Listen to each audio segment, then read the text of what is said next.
Andre, you're so kind. President Andre, my esteemed colleagues, the speaker today comes to us with an illustrious career. President of Swarthmore, President of Colgate University, Dean at Yale Divinity School, PhD from Chicago, University of Chicago, Vice President, and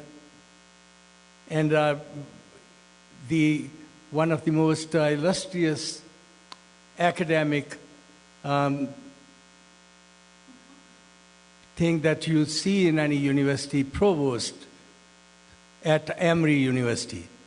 But more than that, even she is our neighbor, brought up, reared in Kansas, outdoors woman, likes Colorado, has been here often, and people who work with her keep telling me all the time that she is warm, she is most efficient, she is a visionary, and she is at the same time most inspirational and a mentor. My privilege to give you our own speaker today and kindly, warmly welcome her, Rebecca Chop.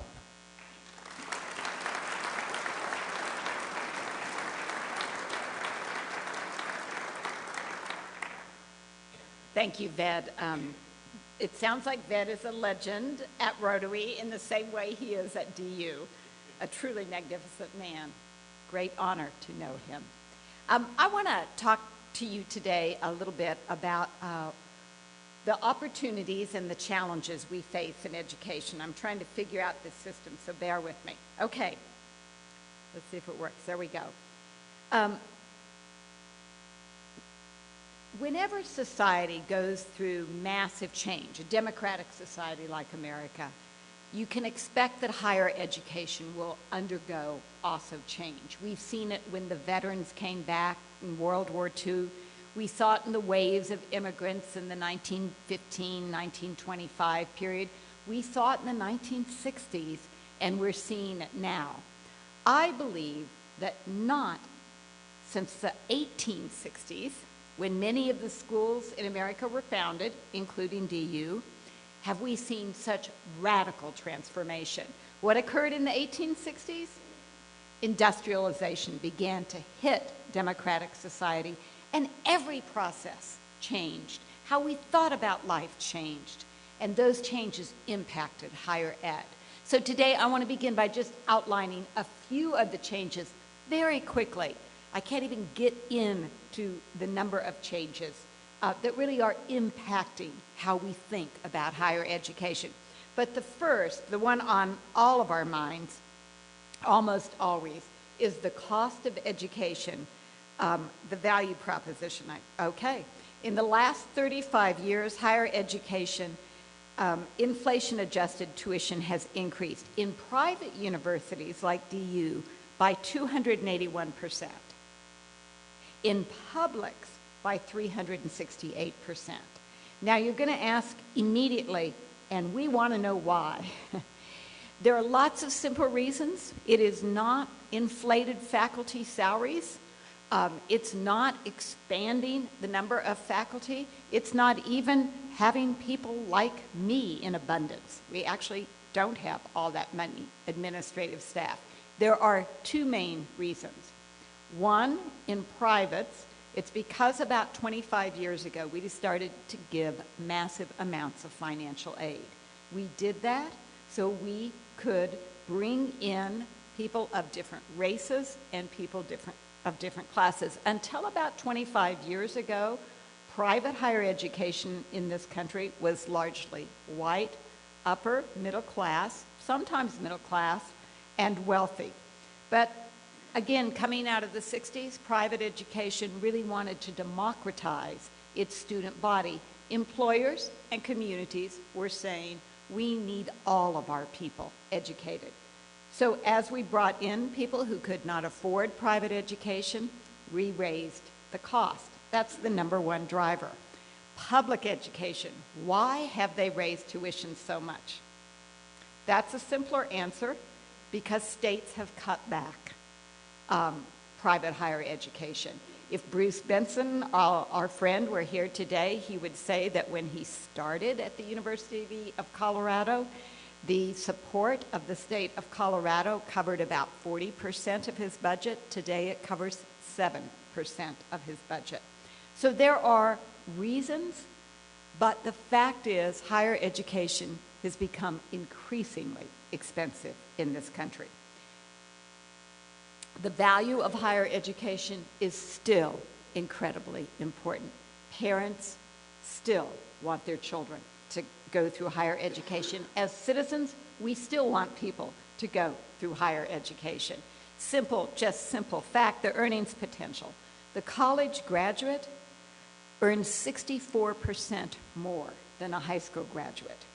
And the college graduate has a 4 times approximately better chance of landing a high-paying job throughout their career. So just in sheer economic expense, as expensive as higher education is, it's actually still one of the best investments families can make, especially if they get financial aid or they are in a public institution.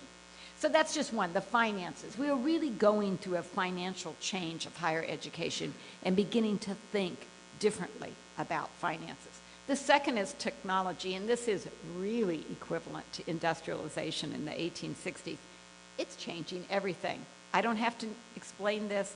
You probably know it, or if you're like me, your children and grandchildren can explain it to you.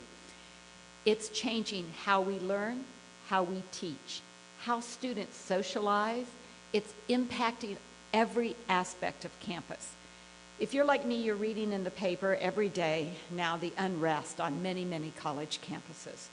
Nothing in Denver yet, let's knock on wood, but many college campuses are in a lot of unrest. Part of the issue is social media, something called Yik Yak, where students or anyone can do anonymous postings of the most vile kinds of things, and it hits the campus in a local area and causes upwear. Technology has great uses. In a very short period of time, we will be able to analyze using very simple technology how you learn, how you learn, how you learn, and we will adapt our classes to how individuals learn. It will speed up your learning process tremendously.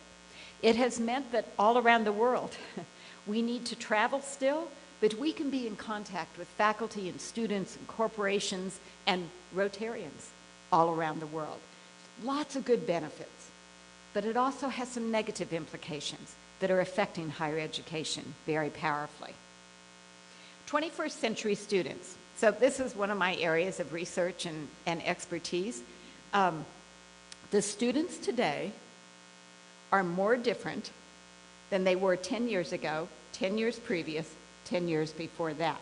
Lots of research indicates that what we call the millennials, we read a lot about millennials, they love Denver, are very different. They have become digital natives. They've grown up post 9/11, post 2008 recession. They want different things in life than we have seen the last 30 or 40 years. Here are some facts we know about them. Lots of research. They are less resilient. There is an amazing amount of research that shows that the young people today are more anxious, are more fearful, find it harder to take tough knocks. What does that mean? That is meant at public and private institutions. The support we need to provide for mental health counseling and our concerns about wellness have skyrocketed. They need more navigational skills. This is a fascinating thing. I see it at every school I've been. It's somewhat different depending upon the student. So by navigational skills, I mean the ability to make choices of classes, the ability to make choices of roommates, the ability to decide whether or not I want to go take Ved's class and major in law, or I want to go study social work across the campus. Different reasons. About half of DU students are on full financial aid. About 86% of our students receive financial aid. 49% receive full financial aid. If you are first generation, or you're coming from a lower socioeconomic background, or you're coming from an underrepresented group, we know that these institutions are complex. Your parents can't coach you. Your aunt and uncle can't guide you. You literally don't know how to get on the highway to make the decisions. That's one half of our students. The other half of our students, some of them are also on financial aid, but they're coming from families whose parents and grandparents probably went to college. They also struggle to make navigational choices, and that's because many of them have had what I call Velcro parents. We used to call them helicopter parents. This is the era of students in our colleges and in our grad schools now whose parents have chosen their play dates. They've never been out to play, pick up ball in the sand lot across the street. They've not made their choices. They are literally on their iPhones to their mothers 5, 6 times a day. Their fathers call me and want me to take care of this or that problem with a roommate. Can you imagine calling the president of a university? Can you imagine your parent calling the president of a university?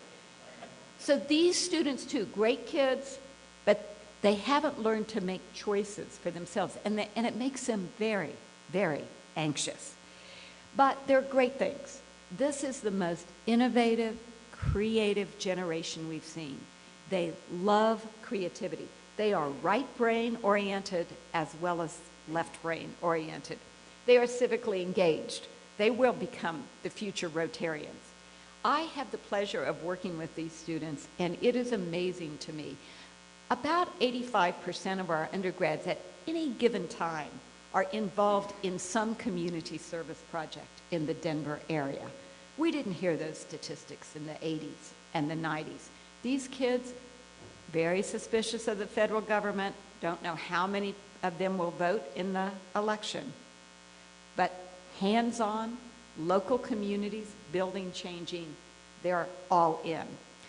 And lifestyle changes. So this is fascinating. These students, these are not interested, the millennials, in going to Wall Street. When I was at Colgate 15, 20 years ago, many of our students, they wanted to go to Wall Street.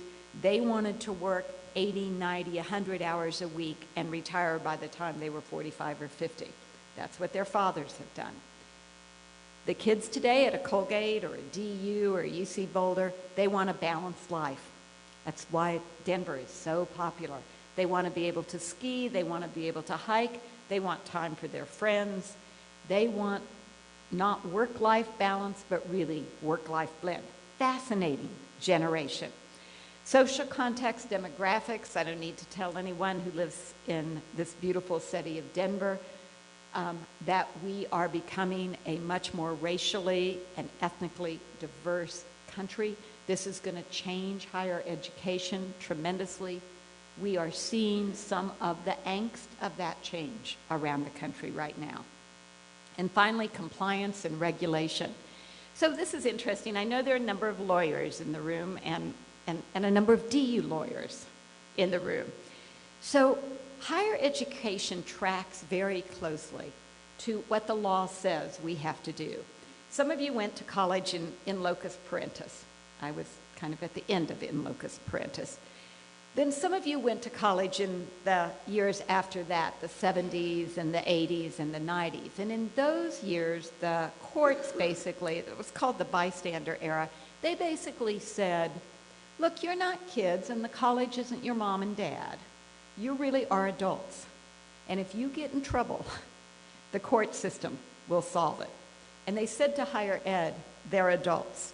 Stay out of their dorm rooms, stay out of their Greek life houses, stay out of what the athletic teams do when they're not out on the court. They're adults. Let them self-regulate.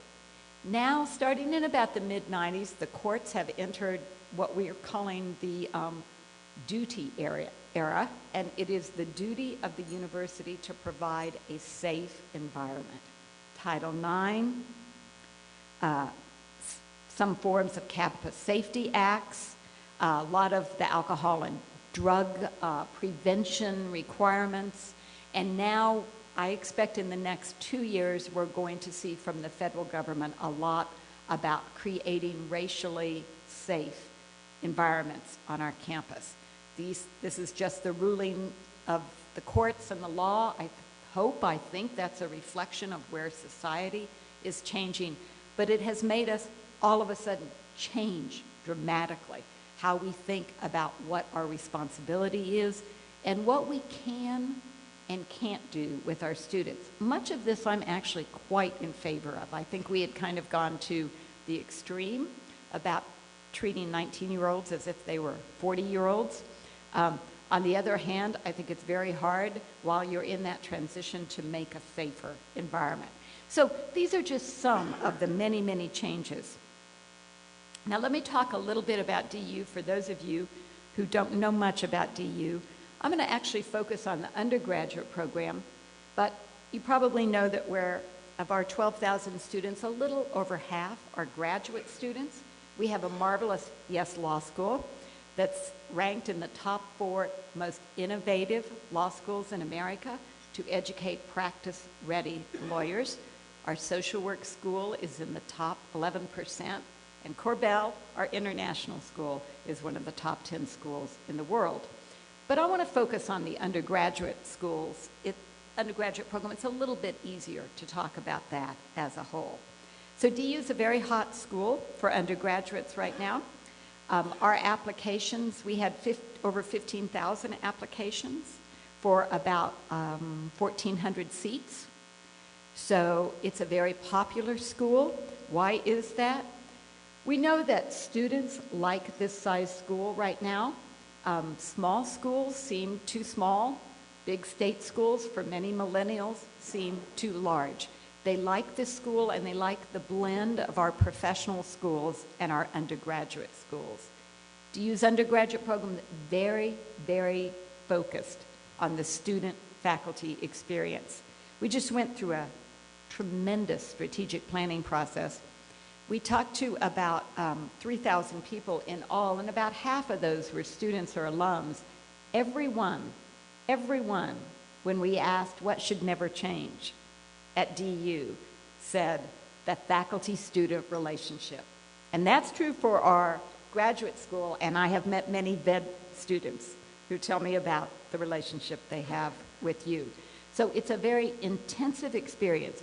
Research shows the most important element in college and in graduate school is a relationship with a faculty member. So, again, a very low ratio for students to faculty. We, as I mentioned earlier, provide immense amounts of financial aid. The average net tuition at DU is about $19,500. The sticker price is $55,000. The net price, what people actually pay, is a little less than $20,000. That shows you how much financial aid we're giving. About $136 million last year for our undergraduates in financial aid. 84% of the students last year received some financial aid. This year, it's like 86%.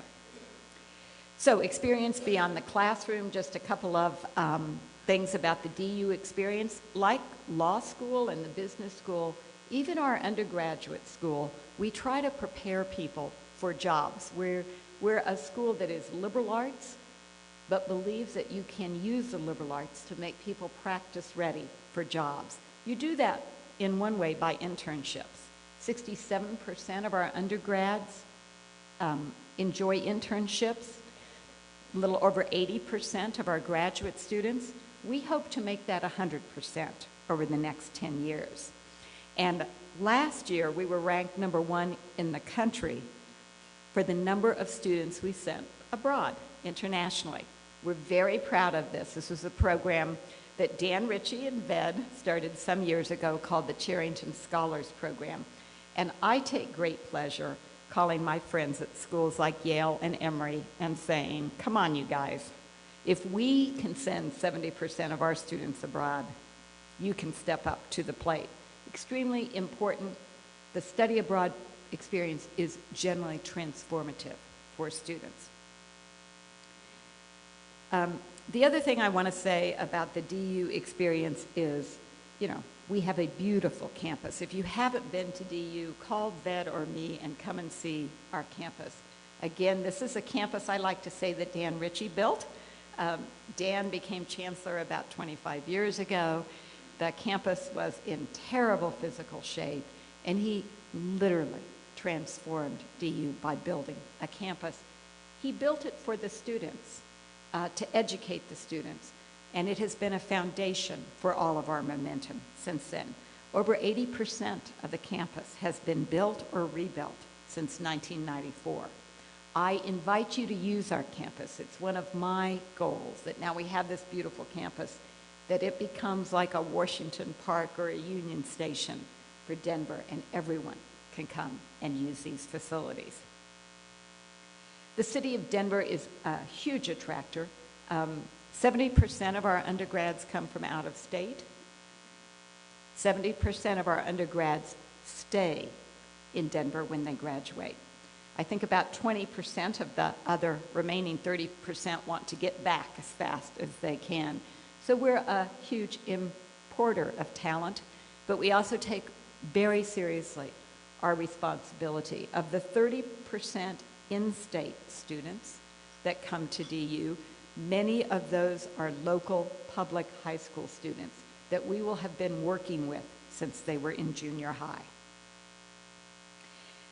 97% of our students have jobs 6 months after graduation or are in another form, law school or professional school. This is an enormously high statistic. This is one of the things that private education is really distinguished for. We get our kids through in 4 years, and we get them jobs. And for parents and for students, that's extremely important. So, as I mentioned, we have been in a process of really imagining forward all these changes in higher education, this incredible opportunity of being in Denver, of having a campus that's so beautiful and so new. How can we be a leader? How can we prepare citizens for Colorado? How can we help change how we think about higher education in this country? So about a year ago, we set out to begin a process of strategic planning. And like I said, we literally talked to 3,000 people. That's really an amazing number. So this is my 5th strategic plan in a university. I have never had that kind of response. People at DU and our alums and our civic leaders, because we went out and talked to a lot of people in Denver, were eager to talk about how we could move DU forward, given the strength of its platform, given the pressures of the issues. So we have 3 fundamental strategies I want to tell you about. First of all, we are rethinking the student experience. The traditional student experience is something like this. Come in, you're kind of a blank slate. Maybe you did pretty good in high school. We have Sage on the stage. That's me, the professor. I give you all my knowledge. You master what I think is important, and then we give you a degree. We don't need to do that anymore. The students can find the information. They have to learn to use it. So now we're thinking about teaching them to navigate, to learn how to learn how to use the information. We know that the millennials who graduate from college today, will on average change jobs every 2.2 years. Half of the knowledge that is available to them now in careers will change dramatically in the first 5 years of their professional lives. When you're dealing with those kind of statistics, you just no longer think about mastery and Sage on the stage. You have to think about how we teach people to think critically, learn information, work in teams, adapt, innovate, and create. We're going to focus a lot on who students are in terms of their emotional intelligence, their character. So I love the Martin Luther King quote. their ability to collaborate, their ability to work in diverse teams. When we went out and talked to about 150 employers, and we researched every survey we could on employers, we found out that employers were asking for critical thinking, communication skills, and then emotional intelligence, the ability to innovate, the ability to collaborate, and the ability to work in diverse teams. So that is our goal with our students. Second, we've been a group of silos. We're going to create an interstate highway system. We're going to use our knowledge to address big problems and big issues. And finally, since I can tell my time's up, Andre's very effective. Okay. So finally, our third goal, and this is the one I just wanted to really underscore with you, is we want to be a better partner in Denver. All of our schools have programs. The law school has a phenomenal legal clinic. The social work school reaches out to lots of underprivileged communities. But we know that the best faculty and the best students will come to DU today if we have programs out in Denver. We believe this city has tremendous opportunity. There are big problems, as you know. But Denver is really poised to be a new global city in the United States. And DU is very serious about our role and our responsibility and our partnership. We're starting a new entrepreneurship center for innovation and technology that will partner with industry. We're going to do the Rocky Mountain Challenges that will dedicate 10 to 20% of our courses each year to a big issue in Denver to provide the intellectual capital to partner with the city. And we want every student on an internship. We also want to make sure that every student is engaged in helping underprivileged and poor communities in this city. So it's an exciting time at DU, and I'll stop there for questions. Great, we have time for 2 questions. Yes. I have one over here. How do you promote academic excellence while still promoting diversity? Today, I think that, diversity is often seen at the heart of academic excellence.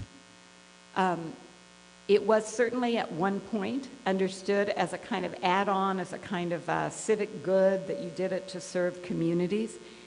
So let me give you just one statistic. Today, we have about 22% of our students are underrepresented minorities. Most of those are actually from the Colorado area.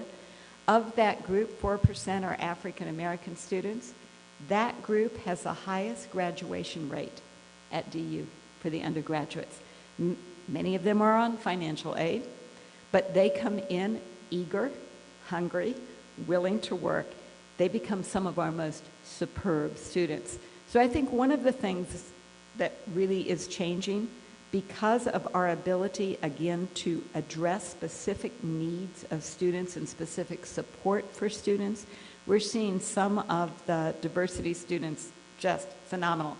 Much of our campus leadership right now is Latina and Latino in the city.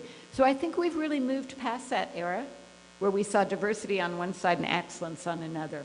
And we're seeing those be together, just like employers are saying. I'm going to tell one quick story. Enterprise, the car rental company, Andy Taylor is a graduate, proudly I say, of DU. And when I first called him, I said, Mr. Taylor, what do you think I should do as chancellor? And he said, well, first of all, let me tell you, I'm a Republican. And I thought, well, that's kind of interesting. Like, what? You know, he's telling me to vote or what? And he said, no, I tell you that because what I'm going to say is going to surprise you. And I said, okay. And he said, what I need is those bright DU kids who can work in a global context, who can work with diverse teams, because everybody who walks in my business has to be able to work with diversity. So I think we're trying to parallel what our employers are telling us. Yes? Could you just, on here, could you just briefly break down the gap between the 50 and the 20? How much is external, how much is internal? Is it need or merit-based? Okay, so let me say it this way. 86% of our students are on financial aid, receive some kind of financial aid. And I'm talking about undergraduates now. It's different when you look at each graduate school.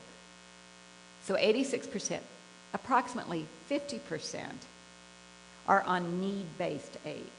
So for those students who are receiving aid because their families qualify for need, much of it is full need, but some of it may be a middle-class kid who's got 2 brothers and sisters in school, and maybe they're getting $10,000. Of the 35% who are not receiving need-based aid, they are receiving what's called merit aid. And that may be because they're lacrosse players or hockey players, so a lot of our athletes receive some kind of merit aid. It may be because they're musicians or theater or artists. It may be because they're on the debate team, and we believe there's a public good in serving the debate team. So that's how we break it down. And that's pretty standard for our peers. You wouldn't see much different. Mm-hmm. Thank you very much. And again, come and visit, please.